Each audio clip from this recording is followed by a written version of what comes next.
မောရှိနှင့်ပင်လယ်နီးတခါတုန်းကအေဂုတ်တုနိုင်ငံမှာအစ္စရေးလူမျိုးတွေအလုတ်ခက်ခဲစွာလှုပ်ခိုင်းခံနေကြတယ်။ဖျားသခင်ကသူတို့ကိုကယ်တင်ဖို့မူဆူကိုရွေးချယ်လိုက်တယ်။မောရှိကအေဂုတ်တုဘုရင်ဖာရောစီသွားပြီး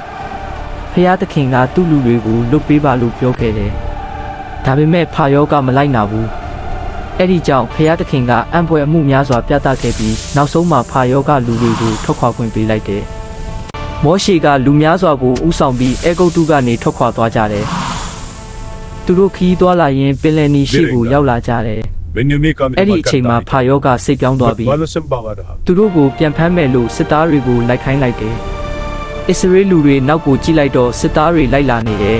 ။ရှေ့မှာတော့ပင်လယ်ကြီးရှိနေတယ်။သူတို့အယမ်းကြောက်ကြတယ်။ဒါပေမဲ့မောရှိကပြောတယ်။မကြောက်ပါနဲ့ဖျားသခင်ကကျွန်တော်တို့ကိုကယ်တင်မယ်လို့ပြောခဲ့တယ်။ပြီးတော့မောရှိကသူ့ရဲ့လန်တန်းကိုပင်လယ်ဘက်ကိုတင်လိုက်တယ်။အဲ့ဒီအချိန်မှာဖျားသခင်ကလေပြင်းတိုက်စီလိုက်ပြီးပင်လယ်ရေကိုနှစ်ဖက်ခွဲလိုက်တယ်။ပင်လယ်အလယ်မှာလမ်းတစ်လမ်းပေါ်လာတယ်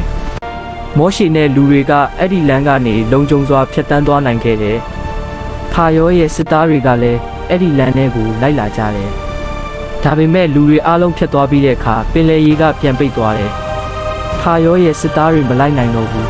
။လူတွေအားလုံးပျော်ရွှင်ပြီးဖျားသခင်ကိုကျေးဇူးတင်ကြတယ်။သင်ခန်းစာမောအောင်ဖျားသခင်ကိုယုံကြည်ရင်အခက်အခဲကြီးတွေကိုလည်းကျော်နိုင်ပါတယ်